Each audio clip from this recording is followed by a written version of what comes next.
Hello, Giants fans. Welcome to Giants Baseball 101. I'm Gabe Vaughn, your host. The Dodgers are gone. Breathe a sigh of relief, throw a party, do whatever you want to do.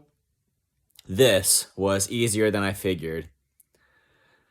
And the exact reverse of what happened when the Dodgers and D-backs faced each other in the 2017 World Series. In that one, it was just the Dodgers still had all of their NLCS momentum going from just a lot, and they swept the D-backs that year in all three games. And that was back when they had Zach Greinke pitching for them, and he was, I guess, okay in that third game, but it wasn't good enough to save their series, and they went down, and after that they just kind of faded out of the whole playoff contention. But it's just been a turnaround for them that now they're actually in the NLCS, and there's really kind of just a surprise there with the Diamondbacks, a classic example of a team just climbing from the bottom of the bucket up to the top, and just staying steady with everything. And they swept the Dodgers, so that the Dodgers go into the postseason and don't win a single game is just how cool is that the D-backs have just taken care of the Dodgers in this kind of fashion. And it was definitely a tight division race all the way to the end, but the Dodgers, as usual, just ultimately locked it down. But what a comeback by the D-backs to jump in there and win this series. And in Clayton Kershaw's start, it was, they jumped on him.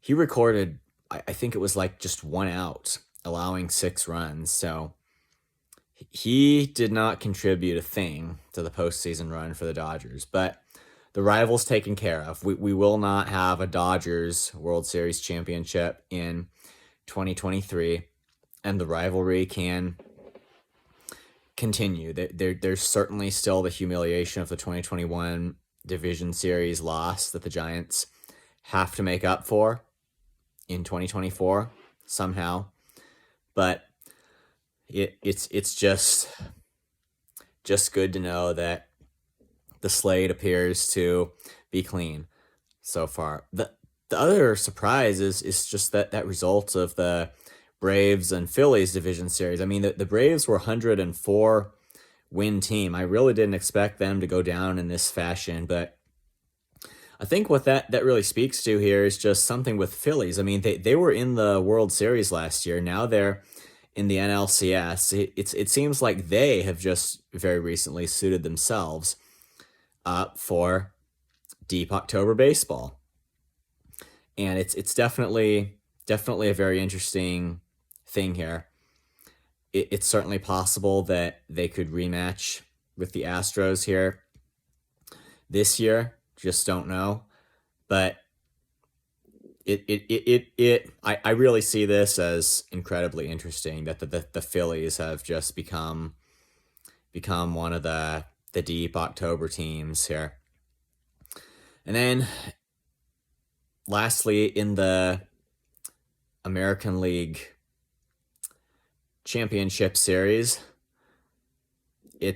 I'll go ahead and talk a little bit about the results there, even though I haven't just gone in depth with how the games are going, but I will here because it's of just how interesting it is.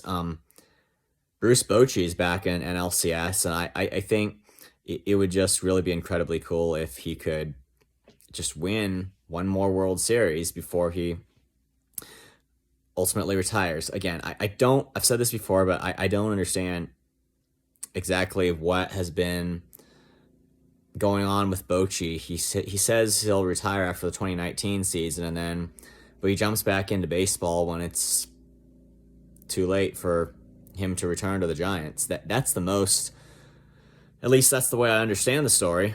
And it's the most unfortunate thing about it all. But he's with the Rangers now, and I, for one, hope that he wins this World Series. I think the key moment for them was in Game 1. Evan Carter making that catch and then doubling off Jose Altuve. Just what a big moment, and what a blunder by Altuve, not touching second base on his return to first. And then Aroldis Chapman, he's returned after losing his velocity. He has returned to throwing 100 miles an hour, and so he's back to kind of help blow some hitters away for the Rangers. Okay, I spent about 6 minutes on all of this, but with all that out of the way, we're going to go back to the Giants right now. The headline on the website is, it's about the prospects and what guys to watch in 2024, but nothing's been said yet about signing free agents. And I'm gonna recite a quote by the guy who I should know better. You gotta be a little more careful with this, but it's just the guy who I almost think that because of this quote should be the Giants' next general manager. They should do all they can to get him right now. And he is, I believe, with the Rangers. It's Dayton Moore. And I'm going to share with you this Dayton Moore quote. It is so crucially relevant to the Giants situation right now. It's crucially relevant. It has been over the past couple of years, and it is now. Here's what he said. It was back in like 2016 or something. It wasn't just this year. He's been known as a guy who the description I read about him was essentially he trusts his scouts, but he's not afraid to trade prospects. When doing so, gives him a chance to win now, if you want to put it that way. Here's what he said. He said, the whole point of having a minor league system is to use it to get better at the big league level. And that may include trading prospects. Whew. I mean, it's such a true statement. And it's so true when you think about its application to the Giants' current situation. And of course, right now they're in the offseason and they don't have to trade anybody. I mean, they could make some trades, but they can look. They don't have to look there right now. They can look to free agency essentially. But I just bring this up because it at least highlights how dependent the Giants need to realize that they are on top-level free agent talent.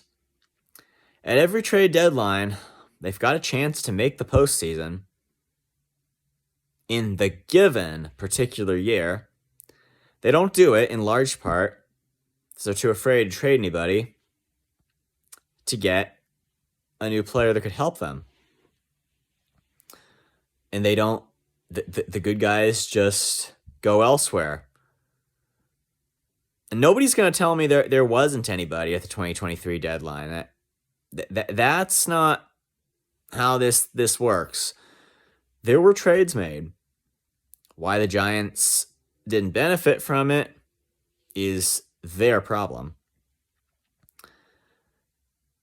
But that's true. Dayton Moore is right. The whole point of having a minor league system, it is to get better at the big league level. Does that include trading prospects? When there are guys you have to get, yes, it certainly does. But now, if that isn't 100% relevant to this time of year, what are we saying? That the Giants need to be willing to spend some money. And previously, they just haven't been willing to do that.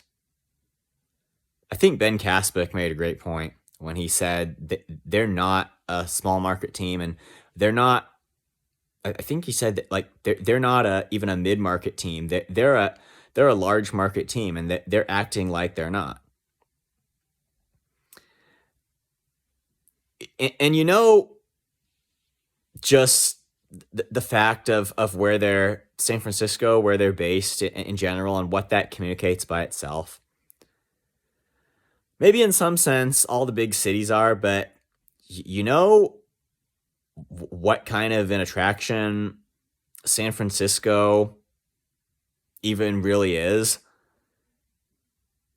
It's the place, if any, to have a ball team. I am not able to believe that the Giants are low on money and stuff. They're by their location and their history of fan attendance. It's just I can't. It's just I'm not able. All these things don't come together in any way that would make me able to believe that they can't afford this, to get the right free agent when they show up.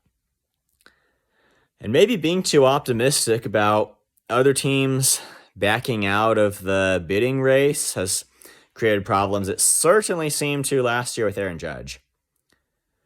The Yankees are offering $360 million over about 9 years.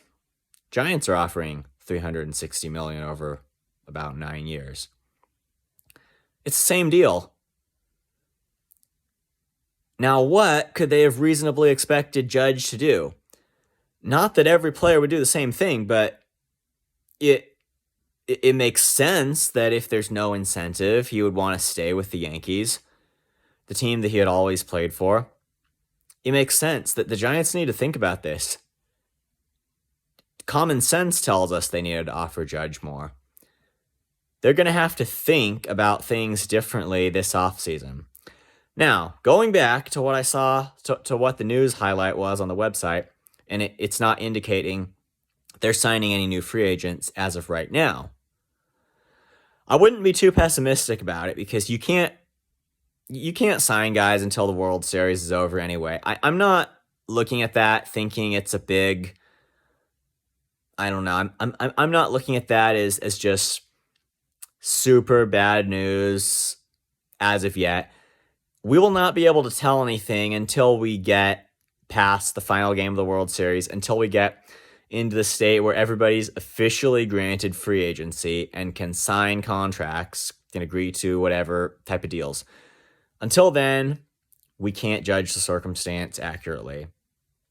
But I still hope that as soon as possible, we hear something more of the Giants just thinking about playing real baseball here. Thank you for watching. This has been Giants Baseball 101. Please subscribe if you haven't. Also, please leave your questions and comments. You know where to do it. I'll see you next time on Giants Baseball 101.